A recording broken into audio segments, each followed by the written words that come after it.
heard Bruce Bochy. He was on Sirius XM, and I'm looking forward. I hope when we can have a lot more conversations with Bruce Bochy this season. And, you get the World Championship season that you're riding on. Is it Wednesdays we usually get him at 12:20? It was Tuesdays. Tuesdays? Okay, Tuesdays at 12:20. Could have been Wednesdays, but yeah, I will revisit that and see how it all goes. But it was so much fun. The dude's entertaining. His voice is easy to listen to. He's got a wealth of knowledge, and he brought the team a championship. And I'm sure we'll get our first visit with him whenever we land in Arizona in Surprise for spring training. We'll get a chance to kind of revisit everything with him.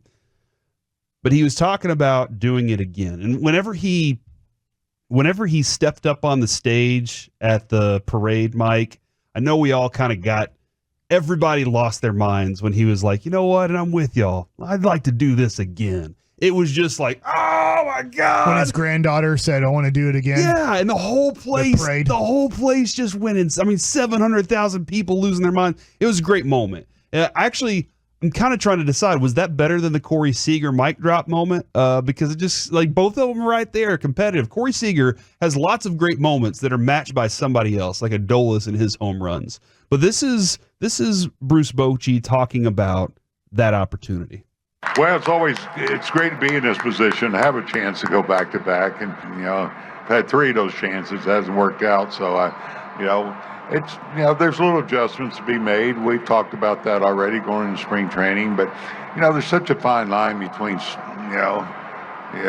watching guys in the spring because we have a short off season and because you have to be ready when that season starts. Because that first month that's a big month too. But these are things we'll talk about. But I just hope we do what we did last year. I hope we stay healthier, first of all. But I just hope that this club shows that same ability to bounce back through all the adversity and get the same years that we got from our guys. And I'll take our chances. I think when he talks about the ability to bounce back, that was massive on the Rangers this year. And he didn't say a lot there, but he did. That's a big factor in what the Rangers did last year, because every time you thought they're going to revert back to what we've always known from this brand, they turn around, they show we're actually a Bochy team. We're fighters. I think here's the great thing about having Bruce Bochy after winning a championship is he understands, because he's been to multiple World Series in his career, he understands the different offseason that you have. Most teams ended their season at the end of September or in early October, because if you made the playoffs and you lost in the divisional round or the wild card round, you didn't have really much of a playoff push. Your starting pitchers had to throw 1 more game. Yeah. Our starting pitchers had to throw 5 more games. And they had to go a whole more month. So if you're looking at Eovaldi, I know Montgomery right now isn't on the team, and through Evan Grant, the likelihood of Montgomery being on the team is still at a very low probability. He's still a free agent. But you do have to look at your players who then had to play an extra month. And not only an extra month, but an extra month of super intense baseball. Super grind. Yeah. I love talking to David Murphy about this. He gave me an idea because I wasn't lucky enough or good enough to be in the playoffs and pitch in the playoffs, or obviously be a position player in the playoffs. And he said, it's the only time in my career where you get to, at the end of the year, and you have to back off of your energy. In August and September, you have to try to find that extra energy because your body's wearing down on you. You're in game 120, you're in game 140, you're in game 160, and you're trying to find that extra energy because you are fatigued, you are a little bit hurt, certain body parts aren't feeling good. And then you get to the playoffs and you have to back off to about 80% because the energy and the adrenaline you have is like college baseball again when he was at Baylor. It's like high school playoff baseball. So all of a sudden, you'll be exhausted every night. You don't have to add energy. You have to take off energy because you don't want to overswing, because 80% of your swing is actually going to be 100% because all of a sudden the adrenaline is there and it's back to like a college conference championship environment. Yeah, and hitting it further isn't going to mean more runs. It's going to be the same amount of runs. Yeah. Just and if further. You overswing, you're going to swing and miss. Yeah, so you have to watch the energy level that you're playing at because you can't go to that 100% because that 100% is going to be too much. And when you're in September, it's interesting. Murph, that's fascinating. It's fun. We should have Murph on in the spring training and talk about it because he can talk about making it to 2 World Series, what his off season was like, how different it was, and then also that energy level. It was fun talking to him about that energy level you have in the playoffs. But the other part of this is for, during those years, the Rangers, I still think they were kind of underlooked as a team. Not in 11, but in 10, yes. But even in 11, it was like, there are other teams. We knew what that roster was. But the national media on it still was kind of like, yeah, but there's some other teams that are still better. I'll say this. As a player, I'll take the Angels, for example. The Angels won the World Series in 2002. I was still a young pitcher with the New York Mets in 2003. We went to Anaheim in interleague play. Okay. And I knew I'm facing the world champs. Now, was it the exact world championship lineup? No, there were little nuances to the Angels that weren't the same, and the Angels didn't repeat as champs. They didn't come close to repeating as World Series champions. But I knew I was pitching against the World Series champions in 2003 when I went to Anaheim. So I do think that's what the Rangers are going to have to deal with is most players, especially young ones, are going to be like, I'm taking on the World Series champs. It's going to mean more to me right now if I go to Arlington and beat the Texas Rangers in 2023 than it meant to me beating them in 2022. So let's go to Dan Campbell, who lost in the NFC Championship game, but got a team that was very underrated to a point where now everybody knows who they are. Look, I told those guys, this may have been our only shot. Do I think that? No. Do I believe that? No. However, I know how hard it is to get here. I'm well aware. And it's going to be twice as hard to get back to this point next year than it was this year. That's the reality. And if we don't have the same hunger and the same work, which is a whole nother thing, once we get the offseason, then we got no shot of getting back here. I don't care how much better we get or what we add or what we draft. It's irrelevant.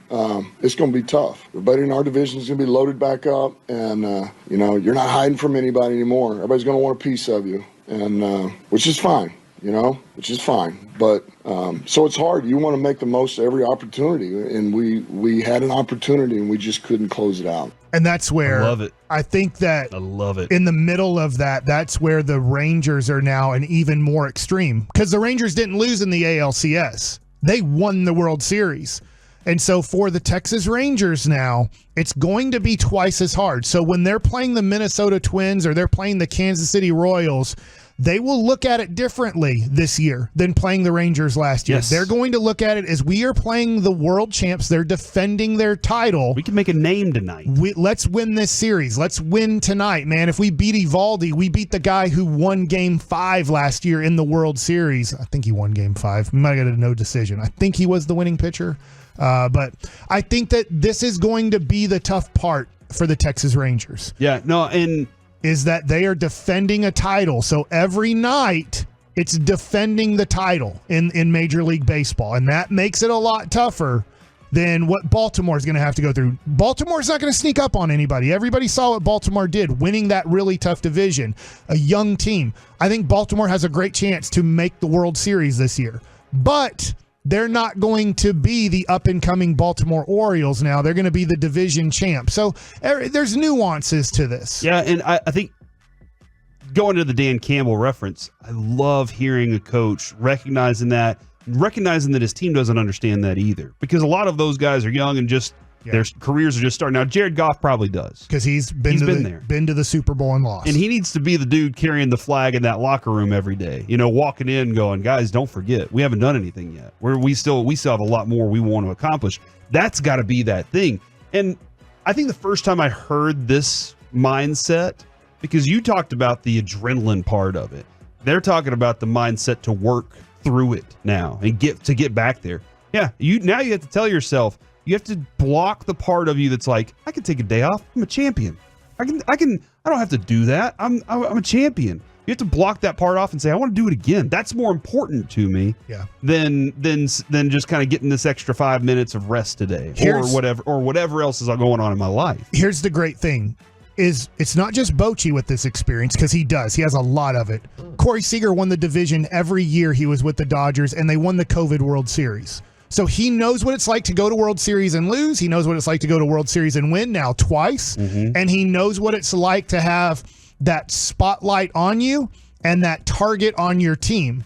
And so he's done that his whole career with the Dodgers. I think he honestly really struggled with the Rangers his first year because they weren't a competitive team. It was the first year in his life that he didn't make the playoffs or even compete for a playoff spot.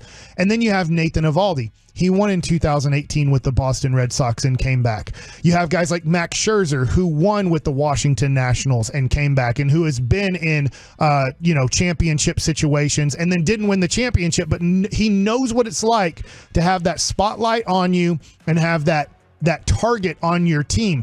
I think Jacob deGrom, in a way, can help Just out having with that. played in New York like that, yeah. So I think that the Rangers do have examples of not only Bruce Bochy, but they have examples of some of their best players, their best starting pitcher, their best overall position player, that can help out with what it's going to take to win 90 games again. Because winning 90 games is not easy to do. In the first place, yeah.